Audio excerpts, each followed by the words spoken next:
Hello, welcome to a special series of Art Pays Me interviews with the winners of the 2024 Creative Nova Scotia Awards. Presented annually by Arts Nova Scotia and the Creative Nova Scotia Leadership Council, these awards celebrate artistic excellence across Mi'kmaq. Award categories are as follows: Creative Community Impact, Prix Grand-Pré, Established Artist, Emerging Artist, Black Artist, Indigenous Artist, and finally the Portia White Prize that is given to a person who has made outstanding and significant contributions to Nova Scotia's creative community over a sustained career, much like the incredible woman that the award is named after. The winner will also choose an emerging artist or cultural organization that they feel deserve recognition. Collectively, the awards are worth $75,000. Visit artsns.ca to nominate your favorite Nova Scotia artist or nominate yourself. This series would not be possible without the fantastic production work of Heist and Kiki Beats. Thank you for welcoming us into your house. You are a character, I have to say. It's been very interesting getting to know you before we started doing all of this. So before we get going, what is your name and what is your artistic medium? So my name is Deveaux. In English, I answer to Robert. And my artistic medium, well, I'm a musician, and I'm a Cape Breton musician. I live in Cape Breton, but I'm also an Acadian, and you would say folklorist. Okay. And so those two things spill together, and sometimes I like to perform old, ancient Acadian music that that came here with the first early settlers. Yeah. For example, the Fortress of Louisbourg, when in the 18th century, when that was going on, and my ancestors were there. But I also worked there as a period costumed interpreter, interpreting period 18th century music for the place for a few years, around the year 2005. So my artistic medium is something that you might consider more like an intangible cultural heritage kind of a thing. I like that. I like the way you put that. Like you could easily just label it as, I make fiddle music or whatever. Well, but it's bigger than that. I make fiddle noise. Okay. And I find that too. Sometimes I struggle with highlighting one particular medium for my work because I really feel like it's beyond just like whether I paint, draw, whatever. It's like it's more about the idea of these things that I consistently talk about in my work. But like, what is it that, is there a person or is there a moment where you felt like this is the thing that I wanted to do? Not really. Well, maybe there was one very recently, but I mean, my whole life, I kept meeting people who I shared interests with musically. Yeah. Be it in Cape Breton music or in the Acadian stuff. But we're going to talk more about the Acadian stuff today because that's what this is about. And throughout my life, I met people that I've enjoyed jamming with, that I've enjoyed listening to, learning from, collecting stuff from. Yeah. And then later on, I got access to other field recordings of other archivists that did their collecting when I was still a child, or long even before I was born. Yeah. And that kind of gave me an encouragement. I mean, when I started working at the Fortress, then it became my job to research this stuff, to do it. So that was one point in my life where I said, yes, I want to do this. But most recently, with the album that we released a little over a year ago, back last summer, I believe it was around the end of July, I was in Joliette, Quebec for the Festival de Mémoire et Racines, which is a huge French traditional folk music festival in Joliette. Yeah. And that's where I had a bit of a moment. In Quebec, they use the word hallucinant, which means I found it hallucinating. But we don't use that here, word. But that's how it felt. It was really trippy to be part of such a big scene.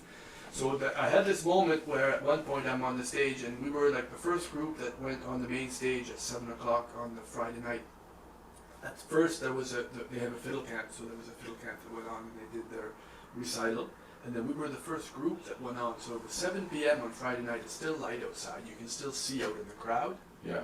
because sometimes you're on a stage and you've got big lights and you can't see past the front row. But I could see everybody in the crowd, and what really was touching for me was to see all of these heads in the crowd singing along with the words to these songs that there's no other way they would have known them was to have our album. Right. So that was a moment for me that was, yeah, you know, I think I could get used to doing this. I'm doing something that's real, that's impacting people in a tangible way.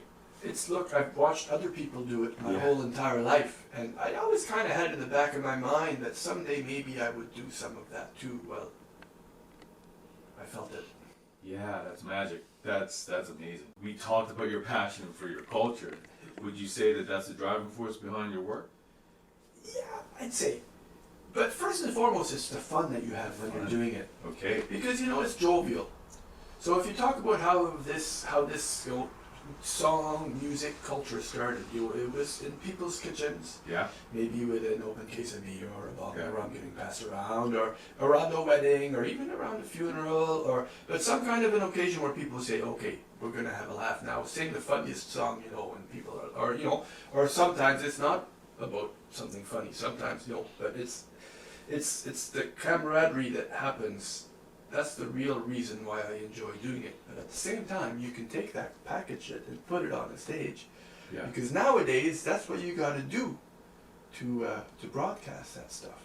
Yeah. You know, at one point, everybody used to go, like especially in Quebec, but here too, you'd go spend the winters in a logging camp. Yeah. So at night, you know, people might sing songs if they weren't too tired for half an hour to boost the morale. Mm-hmm. That's always been the point for this kind of stuff, kind of.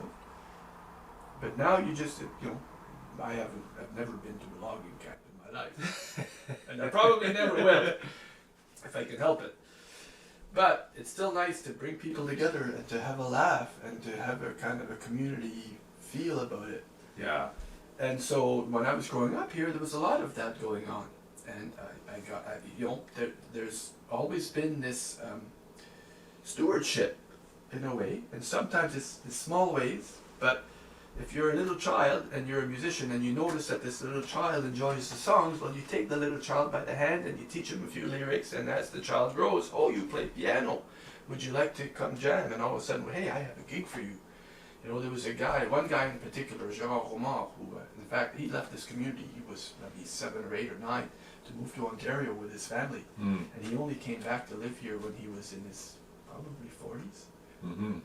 Always kept speaking French and always played that music in house parties, came home a lot in the summertime, but his home base was in Toronto. Anyway, when he moved home, and he started doing this stuff around here, and we had a lot more population, and the people used to come out. I started accompanying him when I was still a child, maybe 7 or 8 years old.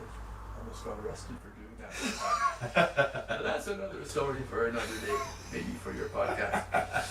But, you know, with guys like him and all of the people that he was gleaning that material from that I knew, you know, there was a guy that I grew up across the street from that had hundreds of songs, and his father before him, Helen Creighton, had come and gathered some material from them before.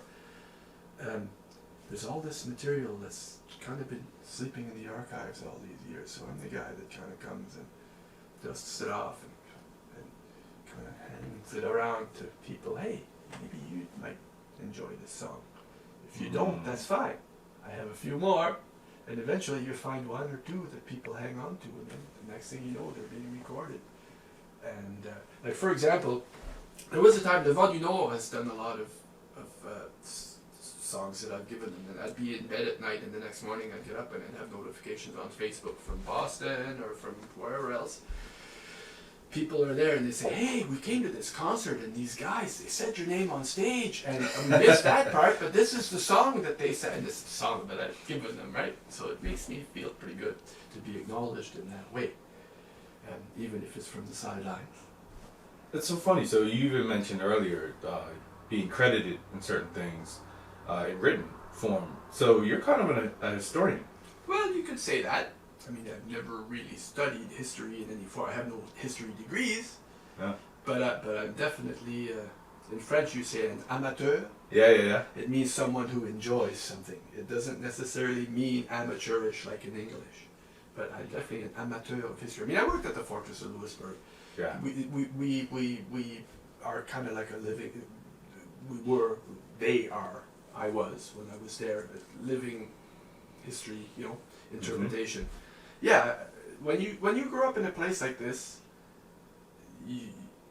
you're so ingrained in it from the time you're a child. Yeah. That you have that sense of feeling. Yeah. Like you can name all of your ancestors right up until the 17th century because we know their names. We know who they are. Like in France, they don't have that. They can't go much past the 18th century, the French Revolution, but we can go farther than that. We can go to the beginning of the 17th century when people first started coming here. So yeah, in a place like this, history is important. And I start to, I don't want to say panic, because I don't like that word, but some people maybe see me panic sometimes when I feel that there's some things that are being lost and forgotten. And so I work to stir this up, and hey, your great-grandfather sang this song, and here's a song, it's kind of interesting. Maybe, like back last March, I produced a show in Camp at La Place des Arts Père Anselme Chesson, which is the school auditorium at the NDA school, but it's named after Père Anselme Chesson, who was a folklorist and archivist who did a lot of gathering material here from the 1940s right up until the late 80s. And so they decided to name the auditorium after him. So we had this show where we had a house band. Yeah. There was Bertrand Delas from Magellan Islands, who played with Deveaux, one of the founders of Deveaux. We had Philippe Leblanc from Prince Edward Island, who's a retired high school music teacher, who's also the father of Vichten, Estelle and Emmanuel's dad. And Adrien Aucoin, who's a guy I've been playing music with from the time since I was 15 years old here, and myself a little bit, and a few others from here. And so we handpicked a few people who sing, and as much as possible we gave them songs from our archives, Shady Camp archives. Like in one case I have a cousin who sang her mother's songs. Yeah. Her mother died 30 years ago. And there's another girl who sang her grandmother's and her great-grandmother's songs, who were featured in a film in 1975 here in Shady Camp. And this girl is in her 30s now, and she sings brilliantly. My daughter sang a few songs. So what we started off doing, we had Jaron Felix, who was like an amazing, he went to NASCAD to do kind of like the stage. So we had projections of people's photos and appropriate pictures. And then where we could, like a maybe 15-second excerpt of the archives of the person's picture is there from like 40, 50 years ago. When you hear their voice again, it's like, and then the production. And it went over really well, it went over really well. And I had that concept in my mind for a long time. I wish we could have done the show a few more times, because we could have worked out the kinks. Sure. That was, like, I like doing things like that, and it brings me to talk about like what Sidlick in Deveaux does, and it's called archives. Okay. Yeah. And so this picture is the same picture that I have there, but he took all of these old sound bites from people's from field recordings that were of traditional music from 50, 60 years ago, I don't know how long ago, and he dresses them up with all kinds of funky beats. Okay. So that people are hearing them again in a different, and so that's the kind of stuff I live for. Do you ever think, and forgive me if I'm ignorant to your process, but I'm trying to get into your creative process a little deeper. Have you ever gotten to the point where you're like completely coming up with new interpretations? Of like maybe writing something new or a completely different arrangement or something like that? Well, not really. I mean, there are times where there's a melody in my head, and if I have something on my mind that I want to get off my chest, I can write a really nasty song. But I don't usually publish that. That's not. But as far as other versions, here's the interesting thing about all of this ancient repertoire is that you can have the same song with the same theme, with many different melodies. Okay. And all of a sudden, like even in this town, you might find 7 or 8 melodies to the same song, and then in other places you find more. Okay. And so, like what you're saying happens, yes. but it's already happened. Mhm. It's It's like a almost no one has ownership no one has over it. it. Yet. It's so ancient. Yeah. Interesting. That's it. People might take ownership to a certain version, so far as like this was my grandmother's version. Yeah. So I sing it this way because my grandmother sang it that way. Like there's one song, like one of the most famous songs that La Petite Souriante did was La Zigazan in French traditions. And Normand Mirand, who was actually with the Château d'Enfer, who visited me here this summer. I was pretty happy to have his visit with his friends from Joliette. They were here for a couple of days. He says that La Zigazan that they do was his mother's version of that song. Okay. But there are many versions. Even in this town, we have 7 or 8 that are different melodies. But That's it's so the same funny. song. So it reminds me of when I was growing up. I grew up in Bermuda, so dancehall was kind of the most popular music, and they'd have these different things they call rhythms, and the rhythms would be like a beat that's popular at that given time, and all the big artists will like put their lyrics on that same beat. So it's kind of similar. Kind of reminds me of that. That's interesting. Well, in French, we have an expression for that called composer sur les timbres. And I think it means like basically the timbers, like for example, the timbers of an old house. Yeah. That's your beat. Mm-hmm. So you keep that, and then you put your lyrics onto that. Yes. That's exactly what you're talking about. Yeah. It crosses cultures. Yeah, It's the so same funny. feeling. Yeah, same feeling, because everybody's like, oh, that's my art. I love that artist, but like now it's that same popular thing, and it brings in more people, and yeah. That's the whole point. It's the Piper. People follow. If you have someone that does something exciting, it leads people into the dance. Yeah. You have more people. Yeah, it's yeah. And there are people who buy tickets to shows and who buy albums. There you go. So, how does living and working in Nova Scotia impact your process and the way you work? Well, it's a challenge. If I wanted to look on the bright side, I could probably say because I grew up here, I had access to all of this repertoire and all of this intangible cultural heritage Yes. that used to happen here, Mm-hmm. and that I grew up just at the right time to be like on the last wave of the people who lived those things, and also to have access to a lot of field recordings by folklorists who've been here, who've recorded a lot of things. Yeah.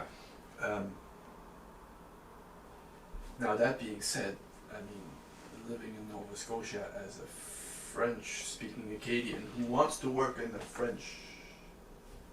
greater French francophone world, it's not easy. Yeah. And it's not by mistake either. You know, after the dispersal of Acadians with the Treaty of Paris in 1763, when the French were allowed to come back to Nova Scotia, they were very specific to not let us regroup in a big community like we did before. They scattered a bunch of small communities here and there all over the place, Yeah. surrounded by English-speaking communities to try and assimilate them. And they didn't give us the best spots either. Like here in Sharikamp, where I live, in Center of Du Moines, Sharikamp area, it's very well documented that the wind here is just, you can't imagine. Like Yeah. you get winds here up to 200 kilometers an hour and more sometimes, and it destroys everything. On top of that, the soil is mostly clay and gravel, so even if you are able to get it to grow, the wind is probably going to destroy it. So they didn't put us in the best places. Yeah. With the design that we would eventually become Anglophone or give up or whatever. Well, it worked in a lot of places, but if you look at the maps where these people were first resettled, the places where people still kind of speak French today were the coastal areas. I'm just noticing that Claire. I was in Claire last year. Well, because there's maybe no roads in and out of the places, but you can always go by boats. Okay. Clare is one of those places. And like from here to the Magdalen Islands, which is about 60 nautical miles over there, it belongs to the province of Quebec, or Saint-Pierre-et-Miquelon. Mm-hmm. A lot of back and forth to Saint-Pierre-et-Miquelon, which belongs to France, especially in the Yeah. 30s during Prohibition, because people here, they like to drink.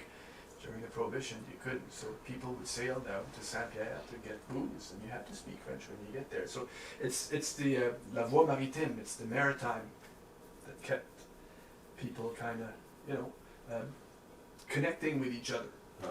But now, you know, for me here, who is trying to work with two guys who live in Montreal, it's not easy. Sure. You know, it took us 3 years to put that album together of sending files back and forth on Dropbox, and I don't know how many trips I made. I mean, I can thank the Cape Breton Business Partnership Council for that, Yeah. because they gave me a, you could call it an endowment, I guess.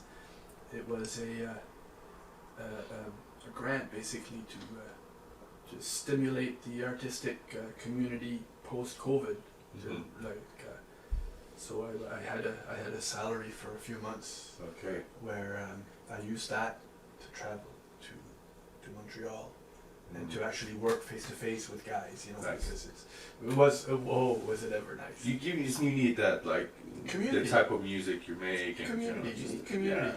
Yeah. Like here, you know, like 20 years ago, the stuff that I do and the stuff that my daughter and I do, 20 years ago, we could probably play in the same hall every Saturday night, Mhm. year round, and get 200 people, Right. 150 people every time. We can't do that anymore. Yeah. It's hard. So it's nice to, you know, it makes it hard. And the problems that we're dealing with today, those seeds were planted back 250 years ago on purpose to make it hard for us to Yeah. be able to thrive. Right. Right. Well, I mean, honestly, I think this is important to share, like, for us to be more cognizant of like this other part of the culture that exists within Nova Scotia that doesn't want us to get talked about. Well, you know, there's a phenomenon in Nova Scotia that they call the tartanization of Nova Scotia, where all of a sudden there's one dominant culture, it seems, and everybody wears a kilt, and everybody plays the fiddle, and everybody plays the pipes, and we're Scottish. Yeah. You know, if you look at what happened with Cape Breton Highlands National Park, where they expropriated a bunch of people, but they were mainly French speakers, or if they were not French speakers, they were the Irish Catholics. So basically the Catholics. You expropriate them, Mm-hmm. push them out of the park, but all of a sudden you got the lone shieling, and it's all about the Scottish heritage, and there's not too much talk about the French anymore, right? Well, I got a job with Parks Canada a few years ago through the Fortress, and I weaseled my way in there, and I started making changes. But I pushed a little too hard, and then there was cutbacks, and it just got kind of uncomfortable for me to continue working there. But I did manage to get some things moving along that later on other people were able to pick up and bring certain projects to fruition. They'll get the pensions, I guess. I won't. But such is life, you know, sometimes you gotta pick your battles, and I probably could have chose it a little bit more wisely to be good for me, but artists don't tend Sometimes we don't do that. We don't operate that way to. sometimes. No, it's, yeah. Oh man. Thank you for listening to Art Pays Me. Hit me up on socials at Art Pays Me pretty much everywhere, and let me know what you think. I love connecting with listeners. If you're an artist looking for clothes that speak to the creative lifestyle, check out artpaysme.com. And don't forget, visit artsns.ca for more information about the Creative Nova Scotia Awards. Peace.